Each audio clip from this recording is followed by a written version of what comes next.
Today we're going to be doing a GSAP effect in V4.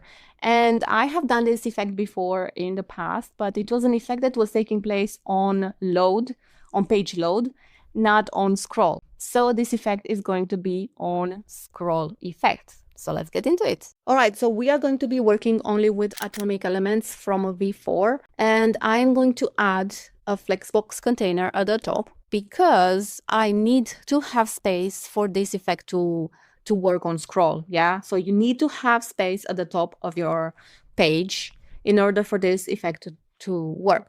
I'm going to go to size and I'm going to set this to be 100 VH. Probably whatever you're going to have it on the page, you have to have at least 50 VH or 100 VH.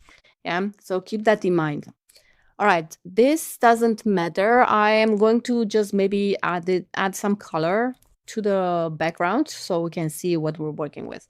And then I am going to add another container, and this container is going to hold all our images. Now I can duplicate this container, and I am actually going to give it a different color because I want to be a little bit different. So let's go with baby blue.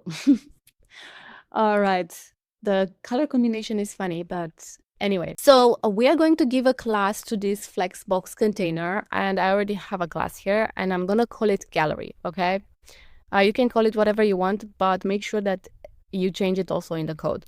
I'm gonna select gallery, and now let's add our images. And let me just go back to atom element. So we're gonna, as I said, use only atomic elements, and we're gonna use the image atomic element and drop it in here. It's huge, it's big, but don't worry, we're gonna fix it. I'm gonna add one image, okay? So what I wanted to say here is that in the previous code, I had a lot of CSS written because there were no options back then for some of the things that I will be doing now natively in Elementor, which is fantastic. So let's go to style. Let's go to spacing. This could have been done back in the day as well natively, but we're going to do it here. Same with the sizing. I'm going to set the width to 75 pixels and the height to 100 pixels. I will also hide the overflow. Object fit of the image is going to be cover, and we're going to set these images to have a position absolute, and for that we need the flexbox to have a position. Let me just go to position here, relative. Okay, so let me publish this, and I will go on and set my images. I'm going to have 14 images, and I will come back after this. So you can add how many images you want, but you will have to make some changes in the code, and I will show you where. 10 seconds later. All right, now let's add the CSS that we need. It's going to be little, and I will show you after how much CSS we needed to add in the past. So I'm going to go to the container that is holding all our images. I'm going to go down here to custom CSS, and I'm just going to drop my code. And that's it. That's it. And I'm almost sure that this can be done as well in Elementor natively. But for now, just leave it like this. And that's it. Also, I kind of forgot that I have to add a class on all these images. In the past, I didn't have to. I used the Elementor class, the native Elementor class that was in the code, in the Elementor code. So now we have to add our own. Okay, so let's go to style. So I'm going to look for it, and it's this image pop.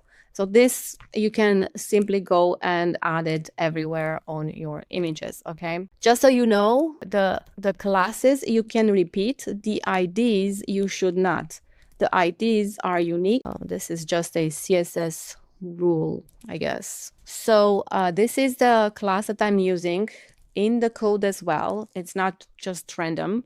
So if you don't like this class name, you can create your own, but make sure that the class is changed in the code as well. I always say this, but you know, sometimes in a rush, people forget. All right, so let's publish, and I will show you where to change it, okay?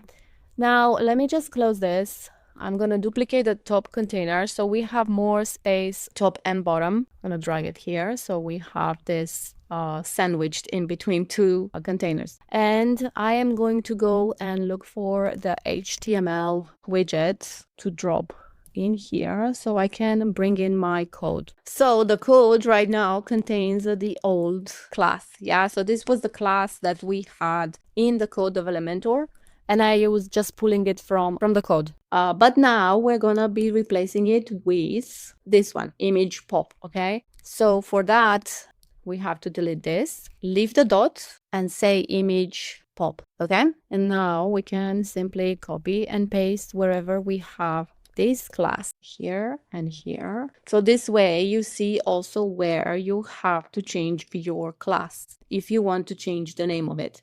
Okay, and that's it. There's nothing else you have to change.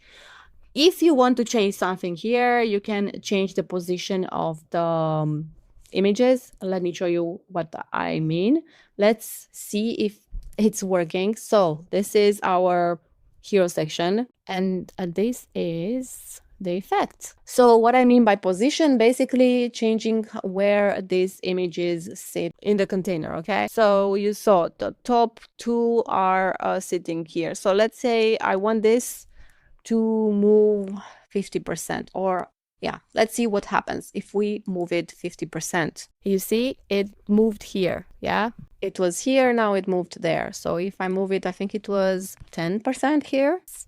So basically, if you want to see where your images could sit, you would have to play around with this. It's not the most user experience, but you know, it is what it is.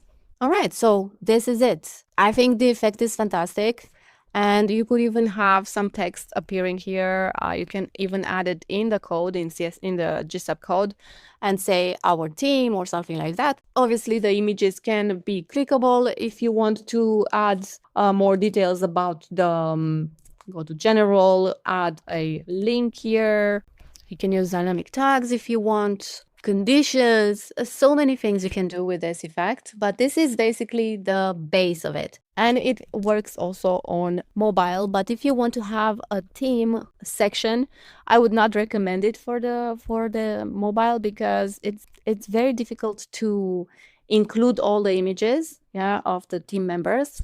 And if you want to include them, they will be very, very tiny, very minuscule. If you want to have this just like a show of images of some sort, then you can just exclude some images and show a few, and that's it. And you can set this to be detected by the device. So when you are on a tablet or in mobile, it is detected and it's going to show just some images. Okay, for the purposes of this video, I will include the mobile version of the code here. So as you can see, there are some things that I have added extra.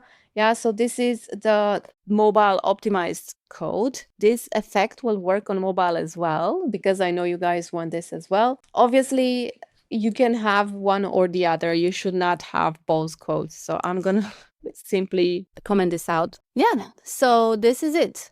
Let me know in the comments below if you have any issues.